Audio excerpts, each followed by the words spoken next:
wéy leen di gën a abonné ci chaîne YouTube bii di syndicalisme TV la télévision du moment bi leen di jox mboolem xibaar yu wér te wóor ci à temps réel. dal leen ak jàmm ñu koy tàqañ yéeni kaay xëyndoo tàmbale kook l'observateur yéeni kaay mi dikkaat ci sortie controversée premier ministre Ousmane Sonko yéeni kaay bi ne Sonko moomee nag daanaka booy xool ab examen d'état d'esprit nag war nees na ko mën a am dëgg analyste politique communicant ak psychologue ñoom ñëpp nag jaar nañ à la loupe nag ci discours bi nga xamante ni si Ousmane Sonko yëkkati na ko niki barki démbo la psychose naka des VAR les contre-feux le difficile passé des politiques à la frustration yéene kaay bi xëy na see joxar bi lu bëree bëri ndax ñoom ci bëri nag dañoo ŋàññi discours bi nga xamante ni Ousmane Sonko jot na koo yëkkati ndax dañoo jàpp ne fi mu toll nii nag priorité maanaam farata si nag nekkut ak tee santé ka defante waaye nag sëgg ci site yi nga xamante ni si moom la sénégalais di xaare moom moo gën a fa doon farata ka nekk di tee santé ak defante leneen premier missile yi nga xamante ni Ousmane Sonko jotees na ko Birahim Seck ca la bokk bu forum civil naka la mu xamle moo di Ousmane Sonko nag rôle am dafa war a xam ne dafa war a indi saafara ci jafe-jafe yi nga xamante ni si moom la askan wi dund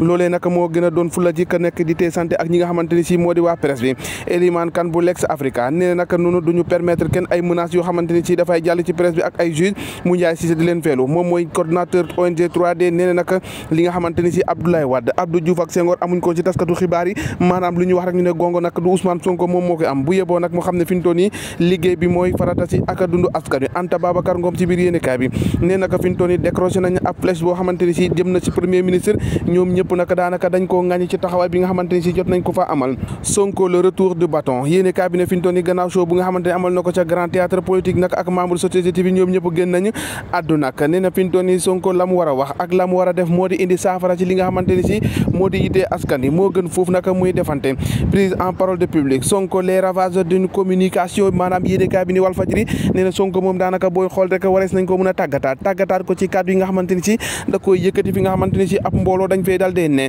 goroñ dëgg nag la waa Sen'Eau am liggéeykat yi fi ñu toll nii ki talaata tey ji nee na dañuy xëy banque seen loxo ndax gis na ne fi ñu toll nii seenu ko liggéey boobee ñu di amal kenn ca ñoom naka di syndicaliste yi dañ ko wóolu naka ci commission de discipline loole naka la ñu nangu naka tey nanguñ ko ëllëg la tax kon fi ñu toll nii ñu war a banque seen loxo Sonko en flagrant délit gannaaw naka sortie bi nga xamante def na ko daanaka etu yéenekaay yu bëri moom la ñu xëyandoo ak communication bu baaxul bi nga xamante ni Sonko moo ngi koy def ubbil yéenekaay bi di enquête nee na relation entre Ousmane Sonko ak presse bi chronique d'un désamour maanaam nag ab féewaloo dëgg nag daal dina am ndax boo moytuwul naka dootu neex ci diggante Ousmane Sonko ak ñi nga xamante ni si ñoo di taskatu xibaar yi ubbil yéenekaay bi di volet de voix vers contre Ousmane Sonko nag ñu bëri daanaka ŋàññi nañ ko Anta Babacar Ngom Thierno Alassane Sall Abdou Mbow Pape Malick Ndour ak ñeneen ñoo xamante ne ñu ngi si boree si bokk société civile bi ñoom ñëpp nag ŋàññi nañ ko sortie bi nga xamante ni moom Ousmane Sonko jot na koo def ndax jàpp na ne fi ñu toll naka farata bi nekkul foofu Amadou Ba Pastef naka delloo di riposté nee naka bu yeboo ñu arrêté wax ji te xam ne mbir mi moom lara loo xamante ni Ousmane Sonko wax na ko maanaam la ñu bëgg rek moo di lépp di jaar si yoon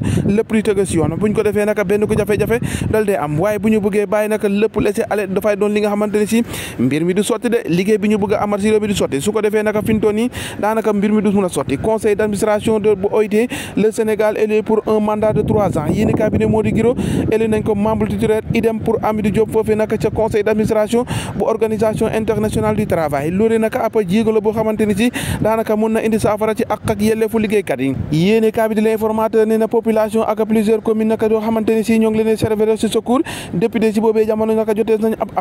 appui boo xamante ni si mu ngi toll ci 200 000 francs ci député bu ne naka loolu nag ñu ñeel naka wàccaayu tabaski bi daanaka moom la ñu dal dee jot waaye Guy Marius Sagna moom nee na moom loolu di ko laal ndax fi ñu toll nii jàpp na ne nekkul foofee rek di martaatu mboojee naka kañ fa ree naka ba faat ko dal di koy lakk ba mu ñor xëpp naka ki nga xamante ni moo ko def dal di nañ ko amal nag moom li mu xamle rek Moustapha Dimé nag ñu fàtte ko foofee mu dal dee ñàkk bakkanam yéene cabinet fi ñu toll nii nag xaritam moo ko dal dee def loolu dañoo jote woon ci guddi gi naka la ko jekkoo rek dal di koy faat ba noppi lakk ko ngir bëggoon a nëbb rek jëf jooje nga xamante def na ko cay Sénégal chaque jour ak kaa bu bees ñoo ko déggandoo jàngeen jëf ba ëllëg